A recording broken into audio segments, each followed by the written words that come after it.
Hello class. आज हम exercise 6.2 lines and angles का क्वेश्चन नंबर 4 करेंगे। यहाँ पे दिया हुआ है in the given fig if P Q parallel to S T angle P Q R is given, that is equal to 110 degree, and angle RST is equal to 130 degree. Find angle QRS, and hint is given that draw a line parallel to ST through point R. इस angle QRS यानी इस angle को हमें निकालने के लिए बोला है, ठीक है। और हमें दिया हुआ है कि ये जो लाइन PQ है वो इस लाइन ST का पैरेलल है, और हमें इस एंगल को दिया हुआ है angle PQR is equal to 110 degree and angle RST is given that is 130 degree. और हमें यहाँ पे एक हिंट दिया हुआ है कि draw a line parallel to ST through point R, यानी इस पॉइंट R से हम एक लाइन ड्रॉ कर रहे हैं जो कि इस ST लाइन का पैरेलल है, ठीक है स्टूडेंट्स। यानी इसका नाम दे देते हैं हम x RX। तो अभी यहां से हमें इस एंगल को निकालना है। कैसे निकालेंगे, कौन सा कॉन्सेप्ट यहाँ पे यूज करेंगे? इसको हम क्या कहते हैं? ट्रांसवर्सल। तो हमें पता है कि ट्रांसवर्सल के सेम साइड में जो दो एंगल है वो दो एंगल का सम क्या होगा? 180 degree. That means supplementary angle ना। सो ये जो यहाँ पे एक एंगल दिया है वो 130 डिग्री है, और यहाँ पे जो एंगल है वो एंगल प्लस करके कितना होगा? 180 डिग्री होगा। तो हम लिख सकते हैं we have given PQ parallel to ST, angle PQR is equal to 110 degree, angle RST is equal to 130 degree. We know that lines parallel to the same line are also parallel to each other. तो इस figure से हम कह सकते हैं कि ये जो लाइन PQ है वो ST का पैरेलल है, और ST का पैरेलल हमने और एक लाइन ड्रॉ किया जो कि RX है। तो हम कह सकते हैं कि PQ is parallel to ST parallel to RX. So PQ parallel to ST parallel to RX. और हमें पता है कि जो ट्रांसवर्सल का जो सेम साइड में जो एंगल होता है वो क्या होता है? Supplementary angle. So we know that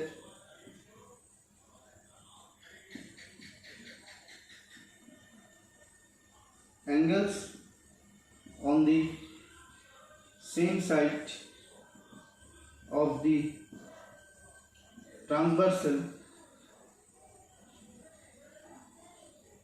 are supplementary.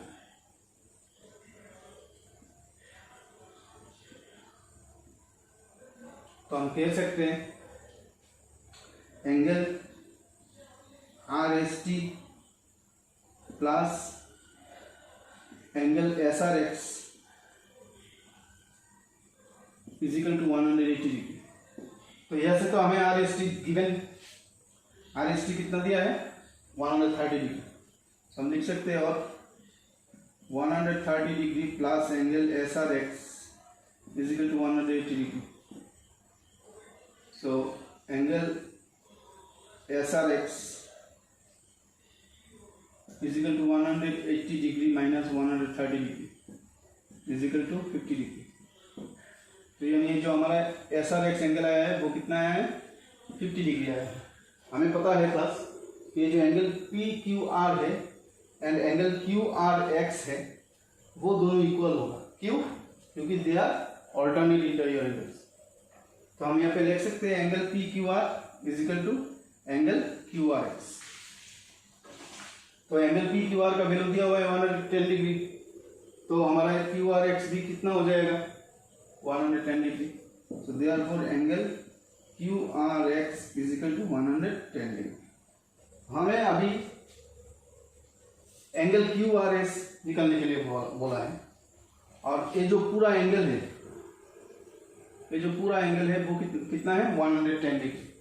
तो अभी 110 से 50 माइनस कर देने से जो आएगा वो हमारा कौन सा होगा, एंगल आर होगा। ठीक है क्लास, तो यानी हम यहाँ पे कह सकते हैं कि angle Q R S is equal to angle Q R X minus angle S R X. Q R X यानी ये जो पूरा एंगल है, और एस आर एक्स यानी ए एंगल जो कि 50 डिग्री आया है हमारा।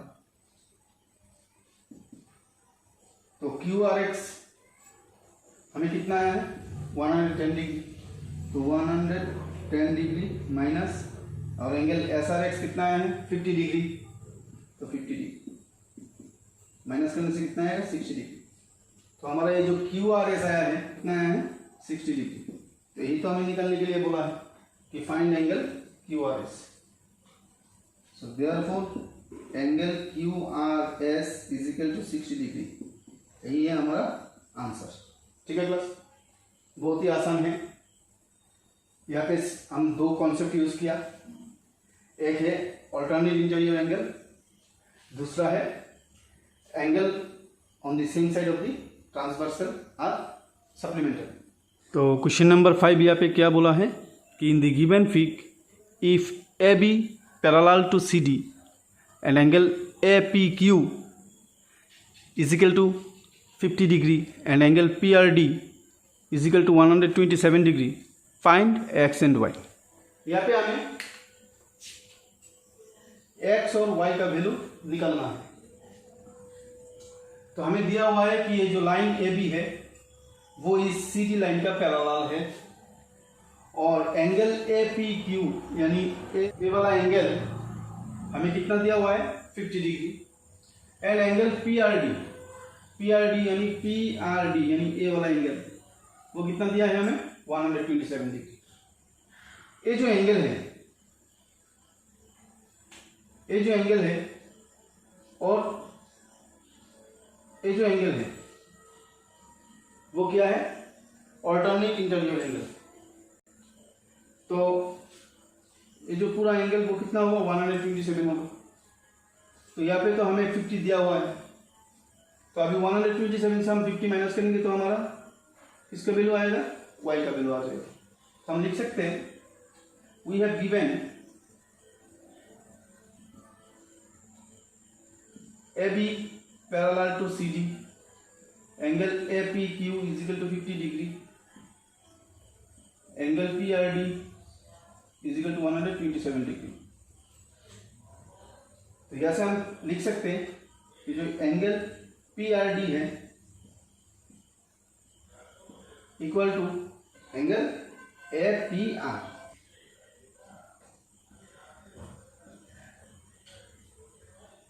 तो दोनों इक्वल है, equal to 127 degree.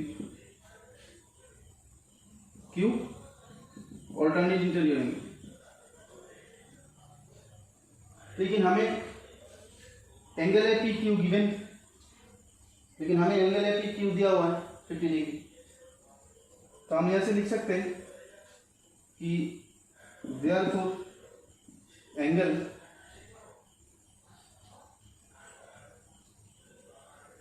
Q P R यानी ए वाला एंगल, ठीक है class, equal to 127 degree minus 50 degree. तो 77 डिग्री।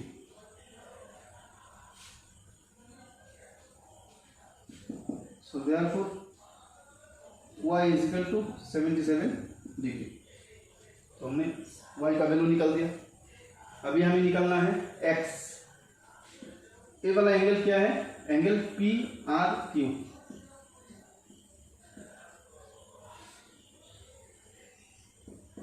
प्लस, और ए वाला एंगल है angle P R D equal to 180 degree. Q linear pair. तो angle P R Q equal to angle P R D का वैल्यू दिया है 127 डिग्री, इस तरफ जाएगा तो वो माइनस होगा, यानी हम 180 डिग्री से 127 माइनस करेंगे तो कितना आएगा, यानी 53 डिग्री। ये जो हमारा एंगल पी आर क्यू ये वाला आया है हमारा 53 degree.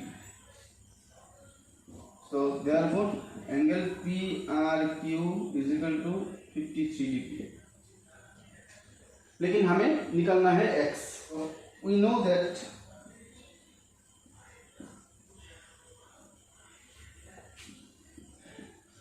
sum of all the angles of a triangle is 180 degree. तो हम यहाँ पे कह सकते हैं angle Q P R plus angle P R Q plus angle P Q R is equal to 180 degree. तो क्यू पी आर यानी y का वैल्यू में कितना आया था 77 डिग्री, हम यहाँ पे लिख सकते हैं 77 degree plus angle P R Q का वैल्यू आया हमारा 53 डिग्री, तो 53 degree plus angle P Q R, तो पी क्यू आर का वैल्यू हमें निकालना है, तो यहाँ पे पी क्यू आर का वैल्यू कितना दिया है x, हम लिख सकते हैं x is equal to 180 degree. और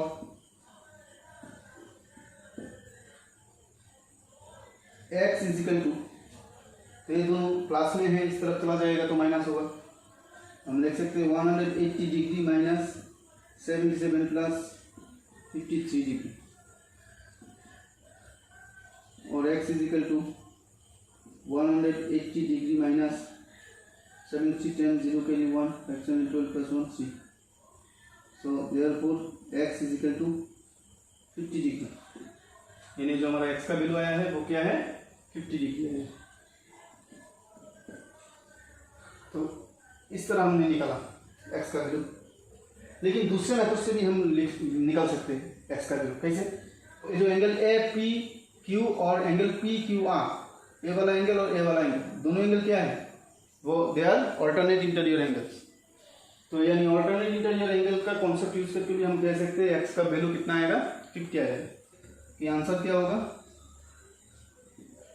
x is equal to 50 degree and y is equal to 77 degree. यही है हमारा आंसर। तो देखो क्लास, अभी हम क्वेश्चन नंबर 6 करेंगे।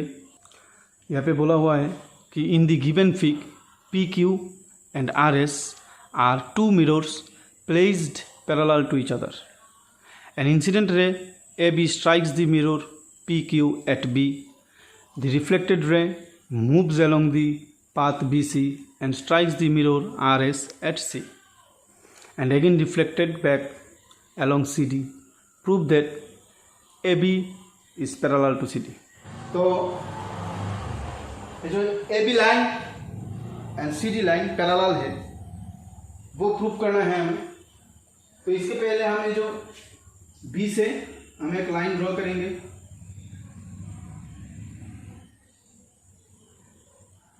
इसका नाम देंगे x और C से दूसरा स्ट्रेट लाइन ड्रॉ करेंगे, इसका नाम देंगे y। ये जो bx है इसको हम क्या कह सकते हैं, नॉर्मल, ठीक है, और cy भी क्या है, नॉर्मल। तो हम यहाँ से कह सकते हैं कि ये जो bx है और ये जो लाइन cy है वो दोनों पैरेलल है। ये हम लिखेंगे we have given PQ parallel to RS. So let draw a normal BX and CY.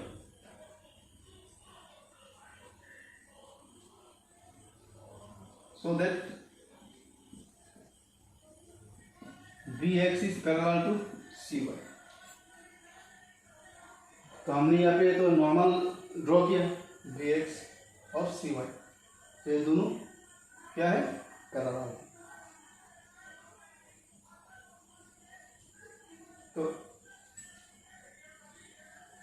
According to दी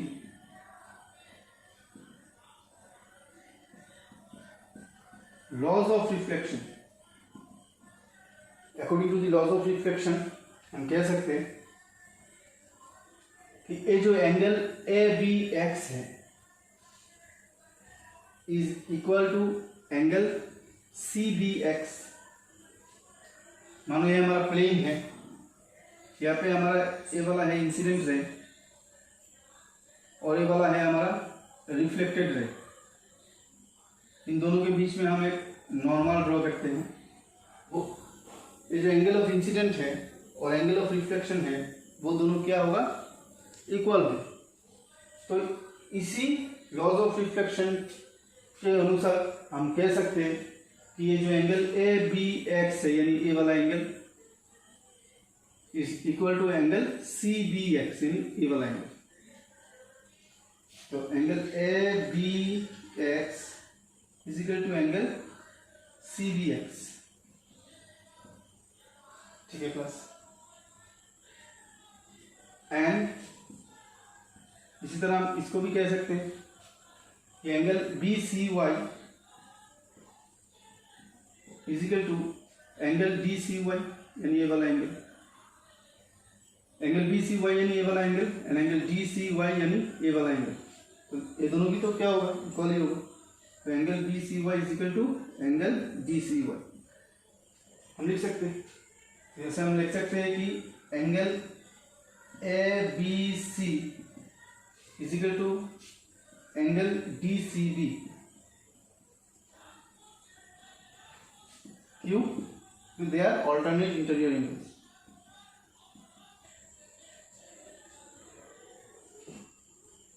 और एंगल ए बी सी को हम क्या लिख सकते हैं,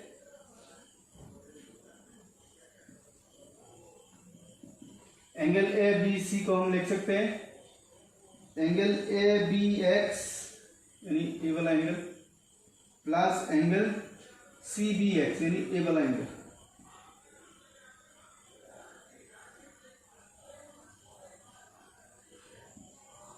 and angle D C B, angle D C B को हम क्या लिख सकते हैं, एंगल बी सी वाई यानी ये वाला एंगल हमारा plus angle D C Y यानी ये वाला एंगल।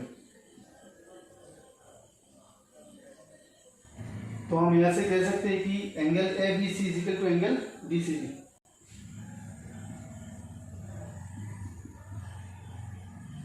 तो यहां से हम कह सकते हैं कि from the figure we conclude that angle A B C and angle D C B form a pair of alternate interior angles corresponding to the line PQ and RS and transversal BC। तो हम यहाँ से कह सकते हैं कि ये जो एंगल ABC है यानी ये जो एंगल और एंगल DCB है ये जो एंगल वो दोनों ऑल्टरनेट इंटीरियर एंगल है। तो ऐसा हम कह सकते हैं कि ये जो A B line and C D line है वो दोनों क्या है, पैरेलल है। Therefore A B is parallel to C D. Proof. इसलिए कह सकते हैं क्योंकि हमें पता है ये जो ट्रांसवर्सल है वो अगर दोनों लाइन को इंटरसेक्ट करते हैं और उनका जो अल्टरनेट इंटीरियर एंगल्स है वो अगर इक्वल है तो वो दोनों लाइन को हम क्या कह सकते हैं, पैरेलल कह सकते हैं। तो इसी तरह ये जो लाइन ए बी और सी डी है तो इन दोनों लाइन को ये जो बी सी है वो बी सी लाइन क्या किया, इस ए बी और सी डी को इंटरसेक्ट किया। ये जो एंगल बी है और एंगल सी है वो दोनों क्या है, ऑल्टरनेट इंटीरियर एंगल यानी वो दोनों एंगल इक्वल है। तो हम कह सकते हैं ये जो ए बी लाइन है और जो सी डी लाइन है वो दोनों क्या है, पैरेलल है। तो यही हमें प्रूफ करना था और यही हमने यहाँ पे प्रूफ किया। ठीक है क्लास, तो इसके साथ साथ हमारा क्वेश्चन नंबर 6 खत्म होता है। तो हम नेक्स्ट क्लास में एक्सरसाइज 6.3 देखेंगे। तो अगर अच्छा लगे वीडियो तो दोस्तों के साथ प्लीज़ शेयर करना और प्लीज़ सब्सक्राइब करना। Thank you class, that's all.